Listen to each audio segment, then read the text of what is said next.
नमस्कार स्टूडेंट।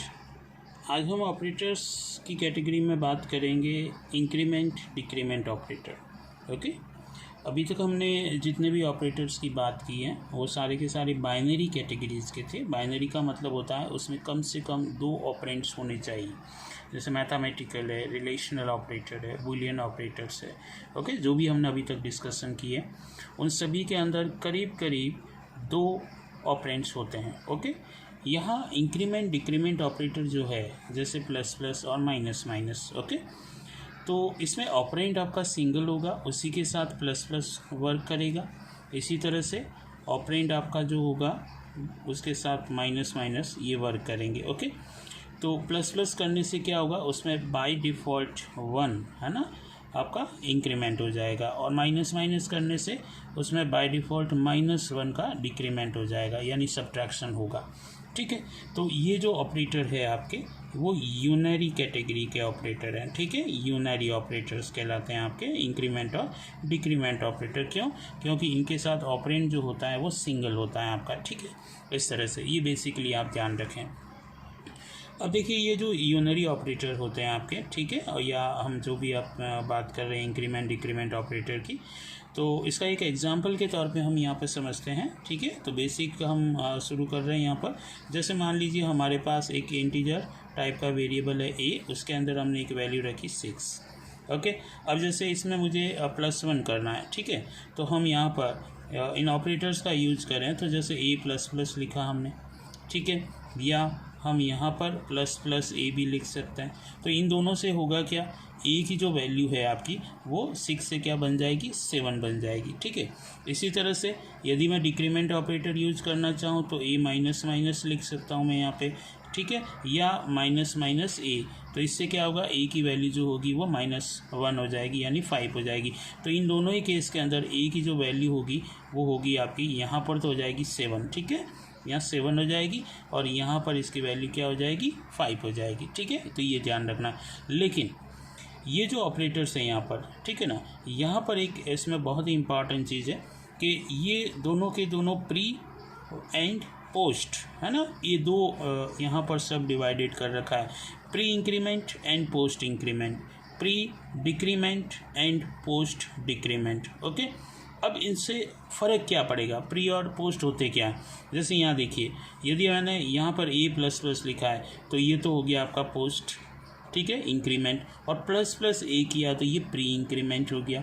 जैसे a किया है तो ये आपका क्या हो गया, आपका पोस्ट डिक्रीमेंट, और यहाँ पर -a किया है तो ये आपका क्या हो गया, प्री डिक्रीमेंट। ठीक है, तो ये बेसिकली ध्यान रखना। लेकिन होगा क्या, यहाँ पे यहाँ +1 होगा और यहाँ पे -1 होगा। लेकिन कैसे, देखिए, जैसे मान लीजिए इसको अपन बहुत ही अच्छे एग्जाम्पल के तौर पे समझते हैं। जैसे मान लीजिए यहाँ पर मैं वापस से एक एग्जाम्पल ले लेता हूँ। जैसे इंटीजर टाइप का a वेरिएबल बनाया, उसके अंदर 6 है और एक हमने यहाँ पर b वेरिएबल ले रखा है। ठीक है, अब देखिए, जैसे मान लीजिए हमने ऐसे लिखा b_, ओके, b_, a++ लिखा हमने। ओके, तो यहाँ पर क्या होगा, जो a की वैल्यू है मैं यहाँ पे बना देता हूँ। जैसे ये a की वैल्यू एट प्रेजेंट क्या है, मान लीजिए 6 है ना, हमने यहाँ पे माना है। जैसे तो यहाँ पे देखिए a++ किया है, पोस्ट इंक्रीमेंट हो रहा है, तो a की करंट वैल्यू यूज़ होगी, और करंट वैल्यू किस में स्टोर हो जाएगी, आपकी b के अंदर। तो b के अंदर जो वैल्यू होगी आपकी वो क्या हो जाएगी, यहाँ पर a की करंट वैल्यू 6। समझ में आ रही है चीज़ आपको। अब जैसे मान लीजिए, अब मैं यदि यूज करता हूँ कहीं पे भी a को, किसी भी जगह पे, है ना, तो जैसे जंप होता है तब वहाँ पे a की वैल्यू क्या हो जाएगी, आपकी इंक्रीमेंट हो जाएगी, यानी कि 7 हो जाएगी। लेकिन एट प्रेजेंट यहाँ पर b की वैल्यू क्या आएगी, 6। ओके, मान लीजिए मैं यहाँ पर ऐसे लिख देता हूँ कि b_a। अब मैंने b_a किया, ठीक है, जैसे मैं b1 वेरिएबल मान लेता हूँ कि b1 नाम का कोई वेरिएबल है हमने, है ना, बना रखा है। ओके, तो b1 के अंदर वैल्यू एट प्रेजेंट क्या आ जाएगी आपकी, वहाँ पे 7 आ जाएगी, यानी इंक्रीमेंटेड वैल्यू आपकी यहाँ पर मिलेगी। लेकिन इस एक्सप्रेशन के अंदर a की करंट वैल्यू b के अंदर स्टोर होगी। यदि मैं इस एक्सप्रेशन को कुछ अलग तरह से लिखता हूँ, जैसे यहाँ पर मैं इसको यूज कर लेता हूँ कि जैसे हमने यहाँ पर कहा कि इंट, ओके, ये a, उसके अंदर वैल्यू 6 और ये आपकी b। ठीक है, अब जैसे मान लीजिए हमने यहाँ पर ऐसे लिखा b_, ओके, ++, ए हमने कहा यहाँ पे, तो ए की जो करंट वैल्यू है वो कितनी है भाई एट प्रेजेंट यहाँ पर 6 है। तो जैसे ही हमने प्लस प्लस ए किया तो क्या हो रहा है, प्री इंक्रीमेंट हो रहा है। तो यहाँ पर इंक्रीमेंटेड वैल्यू इस बी के अंदर, यानी पहले इसके अंदर 7 होगी और 7 होने के बाद फिर बी के अंदर क्या हो जाएगा, उस इंक्रीमेंटेड वैल्यू यानी 7 स्टोर हो जाएगी। मान लीजिए यहाँ पर भी B1 एक वेरिएबल होता और उसके अंदर भी हमने ये को कहा होता, तो यहाँ पर वही इंक्रीमेंटेड वैल्यू आपकी B1 के अंदर भी 7 ही स्टोर होती है। समझ में आ रही है चीज़ आपको। तो इस तरह से ये जो ऑपरेशन हमने यहाँ पे किया है ना, ये का ये आप डिक्रीमेंट और जो ऑपरेटर है आपका, ठीक है, उसके साथ भी कर सकते हैं, प्री और पोस्ट डिक्रीमेंट की तरह। ओके, तो ये बेसिकली आपको सब इम्पॉर्टेंट है कि किस तरह से ए प्लस प्लस का रिजल्ट क्या होगा, ठीक है, और ए माइनस माइनस का रिजल्ट क्या होगा, ठीक है। जैसे मान लीजिए हम सी लैंग्वेज की बात करें, है ना, तो यहाँ पर हम डायरेक्ट जैसे यहाँ पे प्रिंटफ स्टेटमेंट हमने लिखा और प्रिंटफ स्टेटमेंट के अंदर %d करके हमने मान लीजिए वहाँ ए प्लस प्लस यहाँ पर कोशिश की कि इसका रिजल्ट क्या होगा। तो ए प्लस प्लस का रिजल्ट जो होगा यहाँ पर आपको 6 ही मिलेगा, क्योंकि यहाँ पर क्या हो रहा है, पोस्ट इंक्रीमेंट हो रहा है। तो पोस्ट इंक्रीमेंट हो रहा है तो ए की करंट वैल्यू यहाँ पे होगी।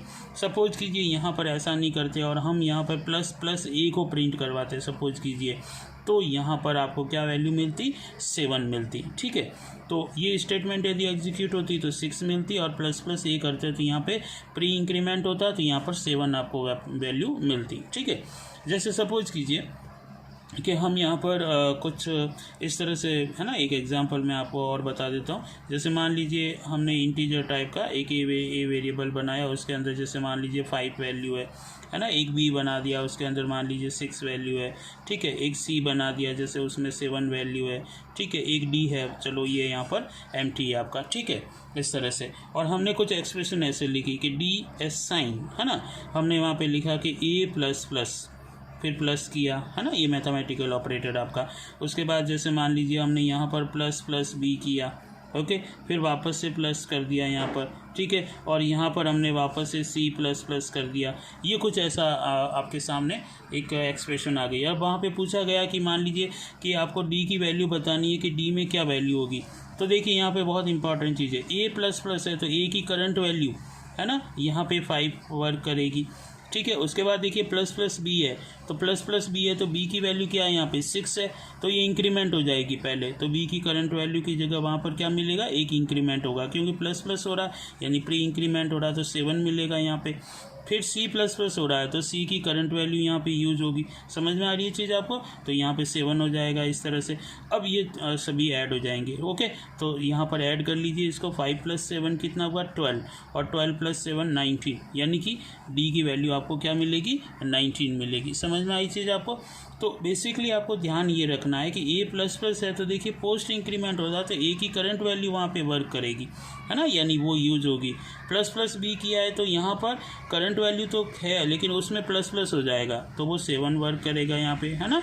और यहाँ पर सी प्लस प्लस है, ओके, तो यहाँ पर क्या होगा ये 7 करंट वैल्यू, तो 7 और 7 14, और 14 + 5 तो 19, तो डी की वैल्यू क्या होगी आपकी 19। तो ये जो मैंने आपको इस तरह से यहाँ पर समझाया, ये सेम चीज़ आप डिक्रीमेंट ऑपरेटर के साथ भी कर सकते हैं। ओके, तो सबका नेचर जो है आपका प्री और पोस्ट इंक्रीमेंट और या डिक्रीमेंट ऑपरेटर का, वो नेचर इसी तरह से आपके वहाँ पे रहेगा। तो ये बेसिकली आपको ध्यान रखना बहुत ज़रूरी है। अब यहाँ देखिए, तो इस तरह से ये आपको विशेष तौर पे ध्यान रखना है। ओके, जैसे यहाँ पर मैं कुछ चीज़ें और आपको डिस्कस कर लूँ यहाँ पे सिंपल सी, ठीक है। इसी के साथ जैसे मान लीजिए कि कहीं हमने कोई भी वेरिएबल बना रखा है, जैसे ए ही वेरिएबल है और उसके अंदर जैसे मान लीजिए 5 वैल्यू है, ठीक है। तो अब जैसे मैंने कहीं पे भी ए प्लस प्लस लिखा तो इसका मीनिंग ये हुआ कि इसमें +1 हो रहा है, ठीक है, यानी कि ये इस तरह से है ना कि ए असाइन A+1। ओके, तो इसका रिजल्ट और इसका रिजल्ट दोनों का सेम है, ठीक है। जैसे यहाँ पर कुछ एक्स्ट्रा भी आपके एडिशन असाइनमेंट वगैरह है ना, कुछ ऑपरेटर्स होते हैं, उनके बारे में मैं यहाँ डिस्कस कर लेता हूँ। जैसे एक ऑपरेटर होता है ये +S sign, -S sign, okay, ये मल्टीप्लिकेशन S साइन, ठीक है ना। इसी तरह से division S sign, reminder S sign, तो इसे कहते हैं एडिशन असाइनमेंट, इसे सब्ट्रैक्शन असाइनमेंट, ये मल्टीप्लिकेशन असाइनमेंट, ये डिवीजन असाइनमेंट, ये रिमाइंडर असाइनमेंट। जैसे मान लीजिए कि मुझे यहाँ पर ऐसे करना है कि A असाइन A + 5, ओके, तो इसका शॉर्टकट हम क्या लिखेंगे, ऐसे लिखेंगे a प्लस एस साइन 5, तो ये इसका शॉर्टकट हो गया। तो इस ऑपरेटर का यूज करते हुए आप क्या कर सकते हैं, इसे कर सकते हैं, है ना। तो शॉर्टकट जैसे a प्लस प्लस शॉर्टकट हुआ a असाइन a प्लस 1 का, तो a असाइन a प्लस 5 को अपन a प्लस असाइन 5 कर सकते हैं। इसी तरह से यहाँ पर जैसे a असाइन जैसे a माइनस, है ना, मान लीजिए मैंने 2 कर दिया, अब इसको शॉर्टकट में लिखना है तो आप ऐसे लिखेंगे a माइनस एस साइन 2, है ना। तो ये आपका शॉर्टकट हो गया। तो इसी तरह से आप इन ऑपरेटर्स का भी यूज़ कर सकते हैं। जैसे मान लीजिए आपको सभी में 2 ही आपका मल्टीप्लाई करना है इसमें, तो 2 मल्टीप्लाई करना है तो a मल्टीप्लाई एस साइन 2, ये मल्टीप्लिकेशन हो गया। डिवीज़न करना है तो a डिवाइड एस साइन 2, ये डिवीज़न हो जाएगा। रिमाइंडर करना है मान लीजिए तो a, ठीक है, रिमाइंडर एस साइन 2, तो ये यहाँ पर इस तरह से आपका रिमाइंडर ऑपरेशन भी परफॉर्म हो जाएगा। तो ये जो ऑपरेटर्स हैं आपके, जनरली इसे कहा जाता है एडिशन असाइनमेंट, ये सब्ट्रैक्शन असाइनमेंट, ये आपका मल्टीप्लिकेशन असाइनमेंट, ये आपका डिवीजन असाइनमेंट, और ये आपका रिमाइंडर यानी मॉड्यूलस असाइनमेंट। ओके, तो विशेष तौर पे इनका भी ध्यान रखें। तो ये जो ऑपरेटर मैंने यहाँ पे बताया है बहुत ही इम्पॉर्टेंट है कि एडिशन जो होता है आपका, जैसे प्लस प्लस के अंदर 1 का, या माइनस माइनस की बात करें तो -1 होता है आपका, सब्ट्रैक्शन होता है। तो इसे विशेष तौर पे प्री और पोस्ट जो आपकी कैटेगरीज हैं ये ध्यान रखें।